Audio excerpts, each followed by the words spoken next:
Now entering the no bull zone, sponsored by Credible. Great rates, none of the bull. In Memphis, we were in the no rebound zone. Great play by the Grizz, none of the rebounds from the Wolves. Monster fourth quarter from Ja, 18 in the fourth, layup in the final seconds to take the lead. They win 3-2. Headed back to Minnesota, Wolves aren't dead. Nick, what did Ja prove last night? That you're a fool, an imbecile. Well, I mean, I'd say an idiot, but it seems mean. I mean, I don't know. I mean, listen, man.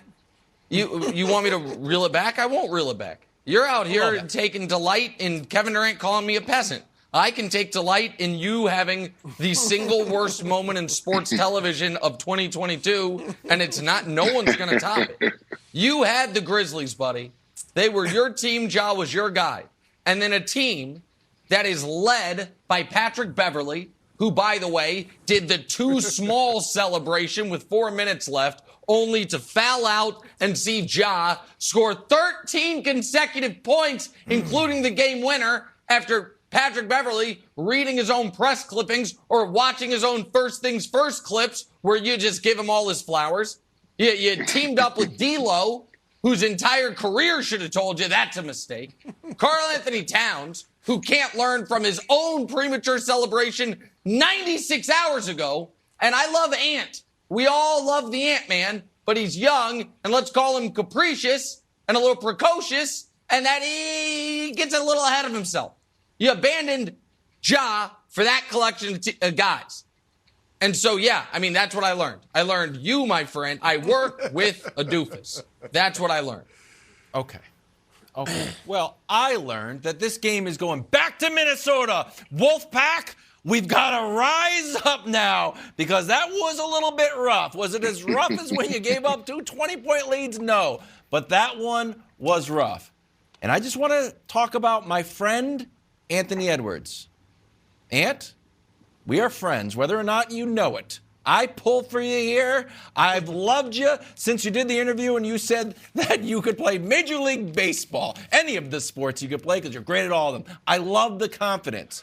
It's that confidence that allowed you to hit the game-tying 3 when everyone in the world knew that the Wolves needed a 3, except the Grizzlies. They're like, well, I don't know. Should we guard the drive? No, Anthony Edwards hit 3. It was perfect.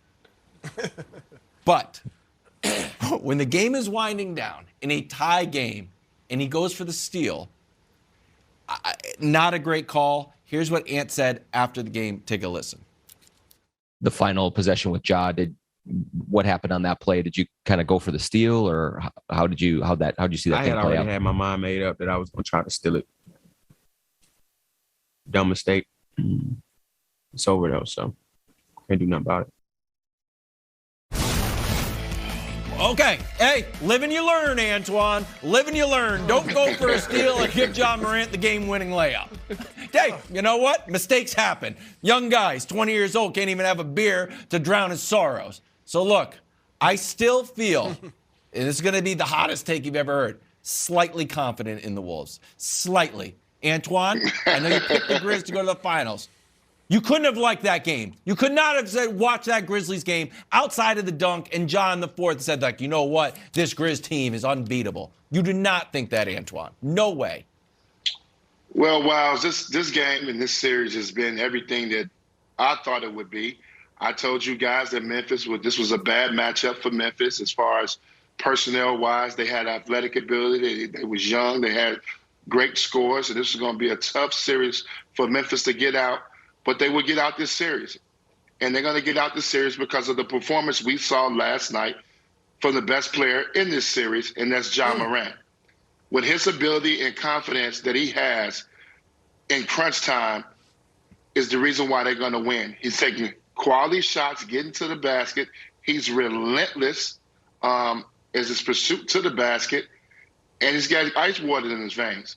The way he stepped up after struggling from the free throw line, he stepped up late in the game, made his free throws in the fourth quarter, and he is the X factor in this series.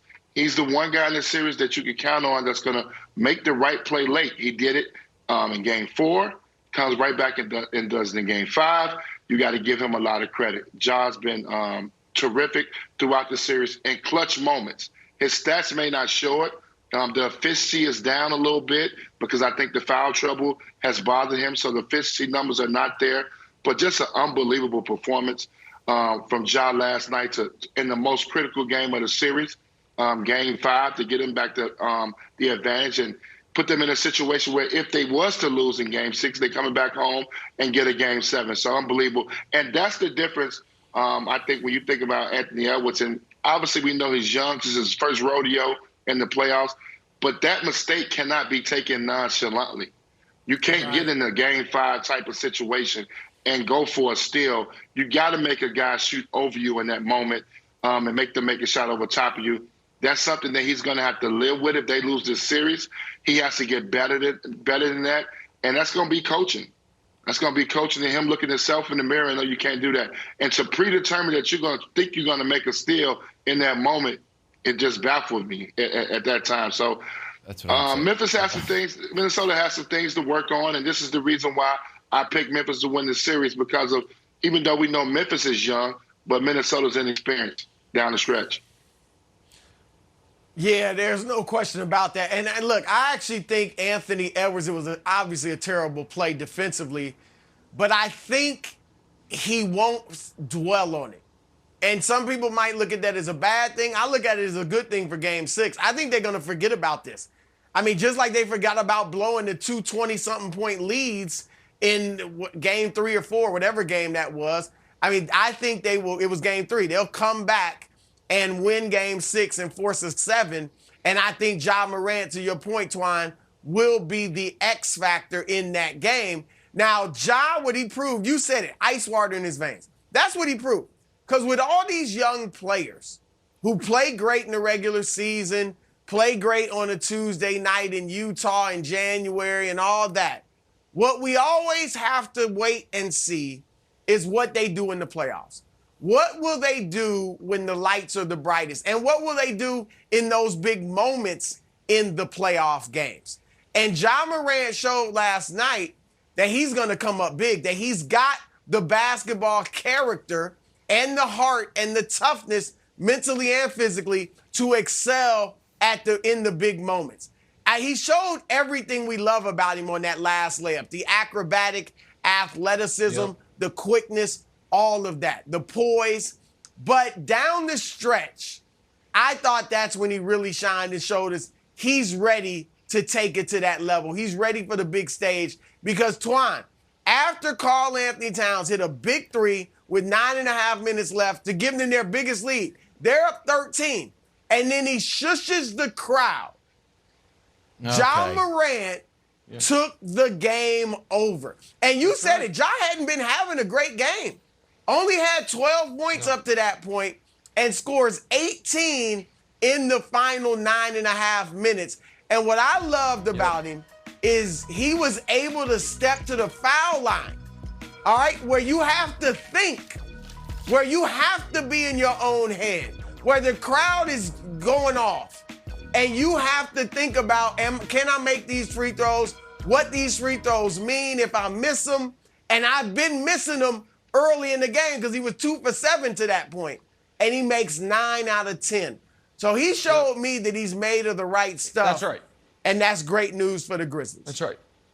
Listen, everything Bruce said there, I echo, and it's good to be on a show with the world's most preeminent Ja Morant supporter, Chris Broussard. And the only clarification I would have is Brew said Tuesday nights in January in Utah. That's actually what the Jazz specialty is. Their entire team is built to win those Tuesday night games in January. So young players usually don't play well there. But otherwise, I agree with your general point.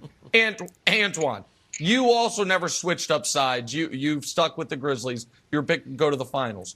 As a player, do you think this series being this tough is better or worse for them the next round against Golden State than if they had just swept Minnesota? Is it potentially a positive that they're going through this right now? Because next round they're playing champions. I think this is a really good positive for them because who you playing? You're playing against a world champion team with experience that's not going to allow you to make the mistakes there, man. That's not going to allow you to come back from 20 points multiple times in the same game. So it's huge that they're getting this experience. And they're young. They got to go through their growing pains. And like I said, Minnesota was the worst matchup for them, but obviously could possibly turn it into the best matchup for them because they're going through all these trials and tribulations to get out this series.